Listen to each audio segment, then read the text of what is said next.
اعوذ باللہ السمیع العلیم من الشیطان الرجیم بسم اللہ الرحمن الرحیم۔ ناظرین، ہم سورہ توبہ کا ترجمہ تلاوت کر رہے ہیں اور آیت نمبر 44 سے سٹارٹ کر رہے ہیں۔ یہاں اللہ تعالیٰ فرما رہے ہیں، نہیں مانگیں گے تم سے رخصت وہ لوگ جو ایمان رکھتے ہیں اللہ پر اور روز آخرت پر، اس سے کہ جہاد کریں اپنے مال اور جان سے، اور اللہ خوب جانتا ہے پرہیزگاروں کو۔ یعنی یہاں اللہ تعالیٰ فرما رہے ہیں کہ نبی آپ سے وہ لوگ رخصت نہیں مانگیں گے جو متقی ہیں، پرہیزگار ہیں، اور جو اللہ پر اور روز آخرت پر ایمان رکھتے ہیں۔ وہ لوگ اپنی جان و مال سے اللہ کی راہ میں جہاد کریں گے، لڑیں گے۔ پھر آگے اللہ تعالیٰ آیت نمبر 45 میں فرما رہے ہیں، حقیقت یہ ہے کہ رخصت طلب کرتے ہیں تم سے وہ لوگ جو نہیں ایمان رکھتے اللہ پر اور روز آخرت پر، اور شک میں مبتلا ہیں ان کے دل، سو وہ اپنے ہی شک میں بھٹک رہے ہیں۔ آیت نمبر 45 میں اللہ تعالیٰ فرما رہے ہیں کہ یہ ایک حقیقت ہے کہ تم سے جو اجازت طلب کر رہے ہیں نبی، وہ لوگ اجازت طلب کر رہے ہیں جو اللہ پر اور روز آخرت پر ایمان نہیں رکھتے۔ یعنی وہ منافق لوگ جو سامنے تو کہہ رہے تھے کہ ہم نے ایمان لائے، لیکن دل کے اندر ان کے ایمان داخل نہیں تھا۔ اور یہ میں نے بتایا جس طرح آج کل کے مسلمانوں کے اندر یہ سارا کام ڈلا ہوا ہے نا، اسی طرح مدینہ کے اندر بھی جو لوگ تھے نا وہ منافق تھے۔ مکے کے اندر جب تک حضور صلی اللہ علیہ وسلم نے 13 سال تک تبلیغ کیے، انہوں نے ہاں کی تو ہاں کی، نہ کی تو نہ کی۔ لیکن جب مدینے کے اندر آئے تو مدینے کے اندر یہودی اور عیسائی تھے، وہ بھی آج کل کے مسلمانوں کی طرح وہ جو ہے نا وہ ان کو پتا تھا کہ بھائی زبانی کلامی کہہ دو، باقی مرضی آپ لوگ جس طرح کرتے رہو۔ تو وہ پہلے ایک دین میں داخل تھے، ان کو پتا تھا کہ بس ایسے ہی بس کام چلاؤ، ہاں کر دو اور کرنی آپ لوگوں نے اپنی ہے۔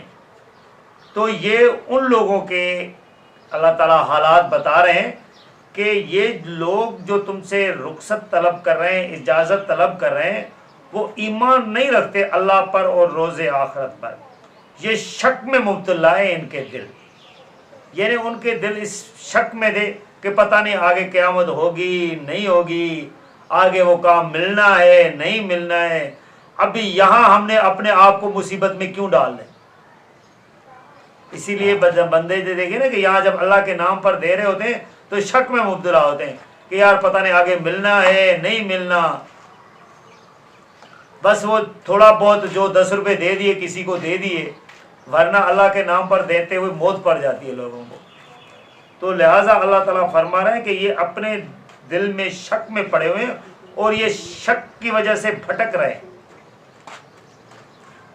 پھر آگے آیت نمبر 46 میں اللہ تعالیٰ فرما رہے ہیں، اور اگر واقعتاً ارادہ ہوتا ان کا نکلنے کا تو ضرور تیار کرتے اپنے لیے کچھ ساز و سامان، لیکن ناپسند تھا اللہ کو ان کا اٹھنا اور نکلنا، لہذا اس نے ان کو سست کر دیا اور ان سے کہہ دیا گیا کہ بیٹھے رہو بیٹھے رہنے والوں کے ساتھ۔ یعنی اللہ تعالیٰ فرما رہے ہیں کہ اگر ان کو نکلنے کا ارادہ ہوتا، یہ آپ کے ساتھ جانا چاہتے، تو لازمی ہے کہ اپنا سامان تیار کر لیتے۔ کہ کہیں بھی بندہ جا رہا ہوتا ہے تو اپنا سامان اسباب جو ہوتا ہے وہ تیار کر لیتا ہے کہ میں نے اس سفر پہ جانا ہے، یہاں یہ کام کرنا ہے، تو مجھے جو ضرورت کی چیزیں وہ مجھے اپنے ساتھ لے لینی چاہیے۔ تو ان کا تذکرہ اللہ تعالیٰ فرما رہے ہیں کہ یہ ان کو اگر جانا ہوتا تو یہ اپنا سامان تیار کر لیتے۔ پھر اس پر اللہ تعالیٰ فرما رہے ہیں کہ انہوں نے نہ اپنا سامان تیار کیا تھا کیونکہ ان کو ارادہ ہی نہیں تھا نکلنے کا، تو پھر اللہ تعالیٰ نے بھی کیا کیا کہ ان کو سست کر دیا. تو یہ وہ کام ہے کہ پہلے کام بندہ خود کر رہا ہوتا ہے اور اس کے بدلے میں پھر اللہ تعالیٰ اس طرح کا کام جو ہے وہ سر انجام دے رہے ہوتے ہیں. تو لہٰذا اس آیت کا یہ مطلب نہیں کہ اللہ تعالیٰ نے ان کو سست کر دیا اور اس وجہ سے وہ نکلے نہیں. انہوں نے خود نہیں نکلنا چاہا تو اللہ تعالیٰ نے بھی ان کو سست کر دیا تھا. یہ قصور ان کا تھا پہلے. اگر ان کو نکلنا ہوتا تو اللہ تعالیٰ ان کو چست کر لیتے, ان کو لے کر جاتے, لیکن انہوں نے خود ایسے کام کیا کہ ان کا دل نہیں کر رہا تھا جانے کے لیے. اللہ تعالیٰ نے بھی کہا کہ تم سست رہو, بیٹھے رہو.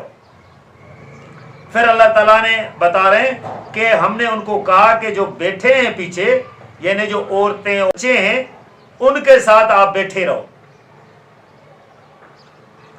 پھر آگے آیت نمبر 47 میں اللہ تعالیٰ فرما رہے ہیں اگر یہ نکلتے تمہارے ساتھ تو اضافہ ہی کرتے تمہارے لیے اور خرابیاں ہی پیدا کرتے, اور ضرور بھاگ دوڑ کرتے تمہارے درمیان فساد کے لیے. یعنی ایک دوسری وجہ بھی اللہ تعالیٰ نے بتائی کہ ان کو نکلنے کا تو تھا نہیں کام.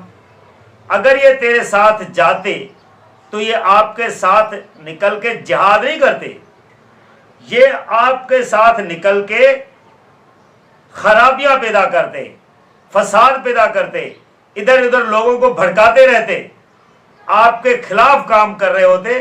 اسی لیے اللہ تعالیٰ نے بھی چاہا کہ اگر یہ نہیں جانا چاہ رہے تو یہ بیٹھے رہیں. خواہ وہاں چل کے انہوں نے کوئی خرابی وہاں پیدا کرنی ہے, نبی کے لیے انہوں نے خرابیاں پیدا کرنی ہے. اسی لیے دوسری وجہ یہ تھی کہ اللہ تعالیٰ نے ان کو سست کر دیا کہ ان کا تو نکلنے کا ارادہ نہیں ہے, اور نکلیں گے بھی تو یہ کوئی خرابیاں پیدا کریں گے, تو بہتر ہے یہ بیٹھے رہیں. اس میں دیکھیں نا کہ کتنا کوئی یہ فرق آ جاتا ہے کہ کوئی اگر کام نہ ہو رہا ہوتا ہے تو اس میں بھی کوئی بھلائی ہوتی ہے. یہ ایک اللہ تعالیٰ کی طرف سے بھلائی تھی کہ وہ نہیں جانا چاہ رہے, تو اللہ تعالیٰ نے بھی ان کے لیے جو مسلمان لوگ تھے, ایمان والے لوگ تھے, اور جو حضور صلی اللہ علیہ وسلم کے ساتھ والے لوگ تھے, ان کے لیے یہ بھلائی پیدا کر دی کہ یہ پیچھے ہی بیٹھے رہیں. پھر آگے اللہ تعالیٰ آیت نمبر 48 میں بتا رہے ہیں یقیناً کوششیں کی تھی ان لوگوں نے فساد کی اس سے پہلے بھی, اور الٹ پلٹ کر دیا تھا تمہارے معاملات کو, یہاں تک کہ آ گیا تھا سچا وعدہ اور غالب ہوا اللہ کا حکم, جبکہ وہ ان کو ناپسند ہی کرتے تھے. یعنی اللہ تعالیٰ پھر کوئی پہلے والا واقعہ ہے جو بتا رہے ہیں ان کے لیے کہ انہوں نے پہلے بھی آپ کے لیے اس طرح کوشش کی تھی اور تمہارے معاملات کو الٹ پلٹ کر دیا تھا. تو یہ میں نے بتایا کہ یہ منافقت تو جو تھی وہ مدینے کے اندر تھی, اور وہ لوگ یہودیوں اور عیسائیوں کو دیکھا دیکھی آج کل کے مسلمانوں کی طرح کی مسلمانی کا کلمہ پڑا ہوا تھا. انہوں نے وہ جو عہد کیا ہوتا ہے نا مسلمانی کا کلمہ پڑھ کے, وہ عہد کو سمجھ ہی نہیں رہے تھے. وہ سمجھ یہی رہے تھے کہ بس کلمہ پڑھنا ہے, اپنی کرنی ہے, کلمہ پڑھنا ہے, نیاز کرنا ہے, کلمہ پڑھنا ہے, میلاد پڑھنا ہے, کلمہ پڑھنا ہے, کنڈے کرنے. یہ وہ لوگ یہی سمجھ رہے تھے, اور آج کل کے بھی یہ لوگ یہی سمجھ رہے ہیں کہ کلمہ پڑھو, جو مرضی کرتے رہو. تو دیکھیں کہ اللہ تعالیٰ کتنا کلیئر بتا رہے ہیں کہ انہوں نے پہلے بھی ایسے کام کیا تھا, لیکن اللہ تعالیٰ نے اپنے حکم کے ذریعے اس کام کو سیدھا کر لیا تھا, جبکہ وہ لوگ اس کو پسند نہیں کر رہے تھے کہ یہ معاملات سیدھے ہو جائیں. تو میں نے بتایا کہ جب اللہ تعالیٰ چاہتے ہیں کہ جو بندہ کام غلط کر رہا ہوتا ہے, اللہ تعالیٰ چاہتے ہیں تو وہ اس کام کو سیدھا کر لیتے ہیں.